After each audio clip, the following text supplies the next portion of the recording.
In this chapter, you're going to be given the opportunity to learn about and reflect on the 5 components of the reading event. Those 5 components are the teacher, the reader, the text, context, and the task. An effective teacher has more influence over a student's ability to learn to read than any curriculum does. So it's important to understand this whole literacy event. Effective teachers must be able to differentiate instruction and motivate all their students.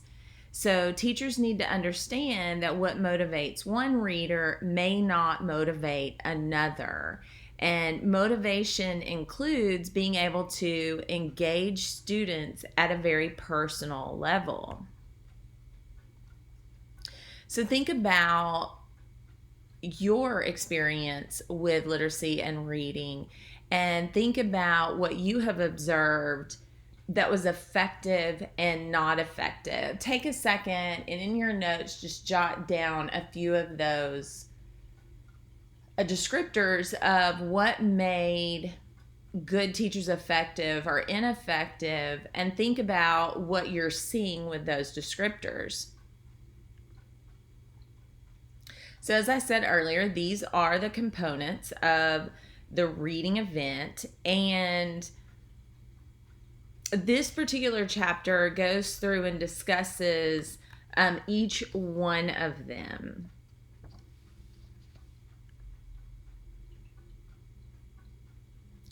The International Reading Association has put together the critical qualities of an excellent reading teacher, literacy teacher. Take a second and look through these bullets and think about some of those components that you wrote down about what makes a teacher effective or ineffective and how it relates to this list.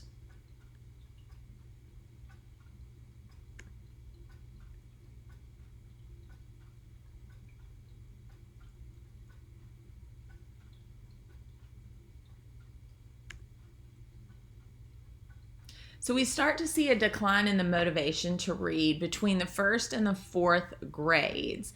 And here's some of the reasons we see that decline. We see students who are very self-conscious about how well they read. They have a lack of interest in just the assigned reading. They're not motivated or interested in the topics. And then also we see a lot of emphasis start to happen on extrinsic rewards. And so even though that can motivate some students, if you are not particularly proficient at reading and you see you're never going to win one of those awards, then that just compounds the decrease in wanting to read. So take a moment and think about motivation, what motivates you, how motivation works for you academically. And then I want you to take a second and jot down, how do you think you want to motivate your own students? What do you think would be helpful when motivating your own students to want to read?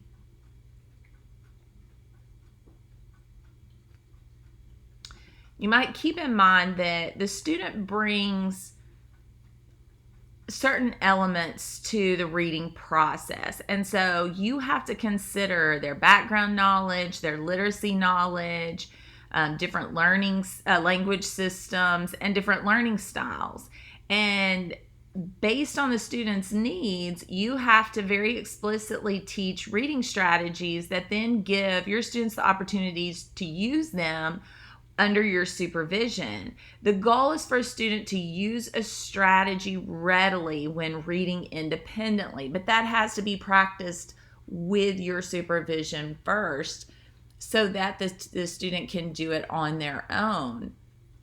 But before any of that happens, we have to motivate our students to want to do that. Here are some suggestions for motivation. Take a moment and see how those align with some of the lists that you put together.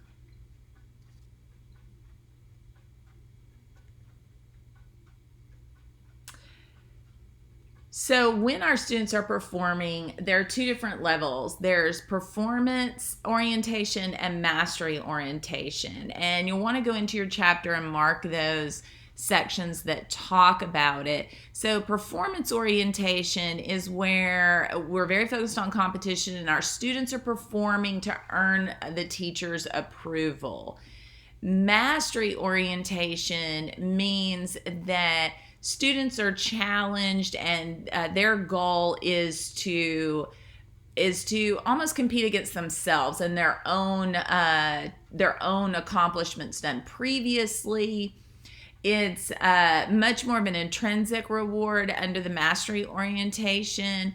But when you're thinking about rewards and motivating your student, think about how is this a performance orientation or a mastery orientation?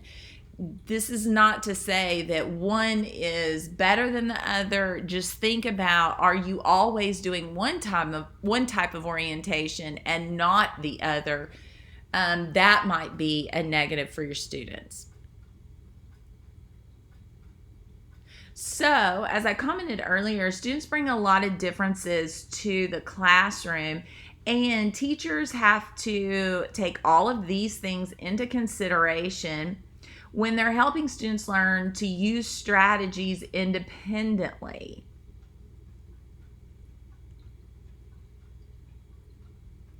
Here are the elements of our literacy knowledge: literacy skills, strategies, metacognition, self-efficacy, and epistemic knowledge. Our self-efficacy is very central to motivation because it talks about how well we think we can do something. So if we have a strong self-efficacy, that means that we believe we can do something well. If we don't have a strong self-efficacy, it means we don't believe we can do something well. We're not as motivated to do that.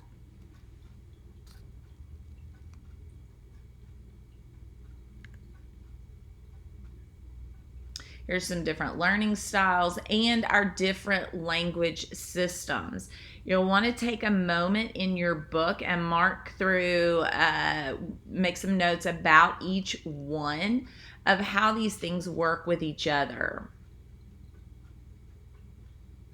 When talking about multiple intelligences, we go back to Gardner's theory on multiple intelligences, and this might be helpful for you for EdTPA to make a note for yourself. But these are the different intelligences on this chart, and it works through some examples of how would that look in the classroom.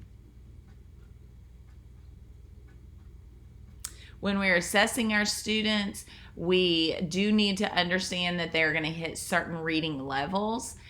This list here gives you an idea of where our students would be listed according to their accuracy level. Now, remember when you're selecting text, those texts should be varied and they should be interesting to our students. And so we can categorize our text into 3 different levels: easy or independent reading level, and then on to an instructional level, and then the frustrating reading level. Readers should be given plenty of time for reading text on their easy or independent reading level. But during instructional time, they should read text on their instructional level. They should not spend time with books that are too difficult for them. That decreases their motivation. It does not help them practice their strategies and their skills. Now, many publishers publish level text that you can use with guided reading or tutoring sessions. In addition, grade level of most trade books for young readers can be found.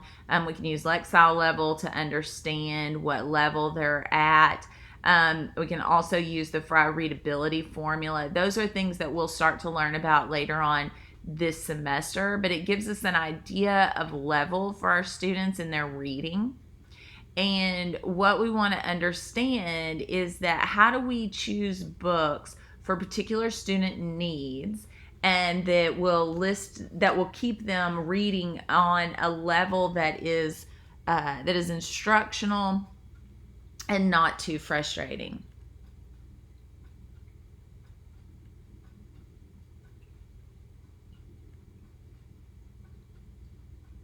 There are some different dimensions of text.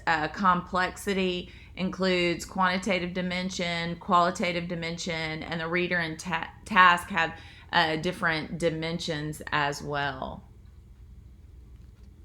The context of the reading event is the entire classroom climate. That includes teacher beliefs, student grouping, and the type of literacy talk. Many schools use the guided reading method, which focuses on grouping readers into small dynamic groups based on their needs and level so that they can interact and focus specifically on what they need. Keep in mind that reading tasks should always be authentic. Students should be given large blocks of time for engaging in authentic writing tasks and for reading good literature. That integrated time between reading and writing fosters very high level thinking skills instead of just literal recall.